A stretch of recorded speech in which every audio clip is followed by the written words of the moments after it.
Safeguarding the athlete.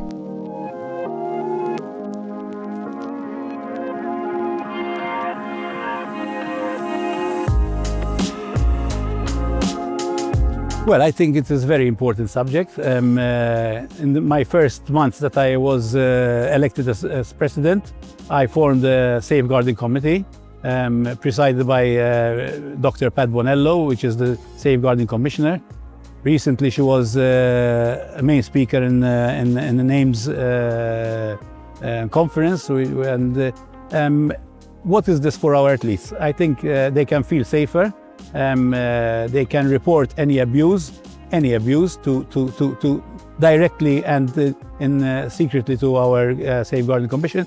We have a dedicated telephone line for that, a dedicated email address for that.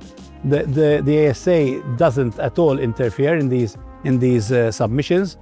We had in the past 2 years quite a number of cases, which obviously showed that the formation of this group, of this committee, and of this group was a very important part of my legislation as president. Till now, water polo is not included in the betting system. It is my wish to include it. It is no secret, you know. So, but obviously we need to take the necessary precautions. Firstly, having a full-time integrity officer, as they have at the MFA. I believe that our athletes are clean in this, but and that is why I really want to introduce this betting in the local leagues. As you might know, we have a very strong summer league, very well followed, top athletes coming in Malta. So I think also having betting like they do in Italian leagues, in Serbian leagues, in Montenegrin leagues, Spanish leagues, where water polo is on all the betting platforms. I think having it in Malta will be a plus, in my opinion. Obviously, with the right monitoring and obviously the right persons who can see, obviously the bet traders, so. I think it will be one of the next steps that I really would like to introduce in the next couple of years. Well, our team is, as I told you, just the senior team has just qualified for the final 16 in European Championships, which will be held in Belgrade from the 10th to 25th of January.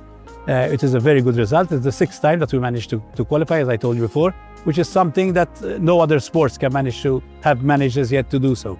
Rio Olympics, it is a bit difficult as a water polo team to arrive there. Why is it? Because only the top world 8 teams will participate. We are not there yet, you know. So we are a non-professional team. So playing against 15 other professional sides is already at a disadvantage.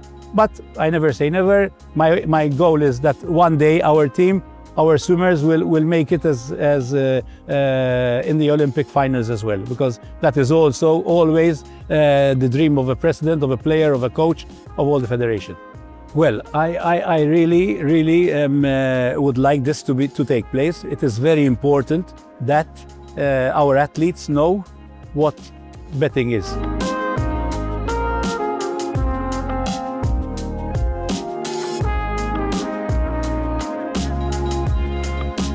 Today there are obviously a lot more places where one could divert your attention, especially when you're young. Sport, I think, gives you a very healthy environment. It even helps society in general, keeping children away from certain aspects that are dangerous, can be regarded as dangerous. It gives you a sense of community, which I think lacks in many departments nowadays. Obviously, Malta as such, the mentality with regards to sports and water polo as well, as a result, isn't fundamental with regards to a childhood's upbringing, whereas I think it should be. It gives you a lot of things that you don't necessarily find at home or even at school. The social aspect, learning to adapt to situations, the pressure, these are all things that sport and water polo help you deal with on a daily basis. And then obviously that feeds on to everything else in your life, be it education, as we said, but even later on in life with regards to jobs. Obviously, there are, as we said before, some elements that normally come from outside but creep in, such as match fixing. I, thankfully enough, or I don't know, be it luck or be it whatever, was never exposed to this. I have never lived it myself personally or seen any one of my teammates experience it, but I know it exists. It's a constant battle. The only way through it is, as we said before, solid foundations, be it the association, be it your club, be it whatever, where you are not exposed, completely exposed to these elements and you're safeguarded. As we said, there's a lot more education, especially with regards to betting, online betting.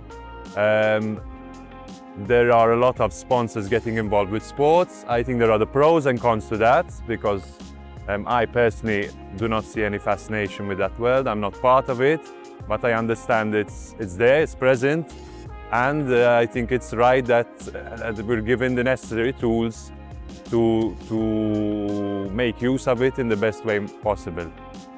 Although I think it's best avoided in all circumstances. I know there's a lot more work being done now. There's responsible gaming, where you're given the necessary tools to make use of it, but to a certain extent, where things are, as we said, you have a safety net where things don't grow out of hand. I think, again, with regards to sport, this is of absolute importance, given, like we said, that is something that is ever present.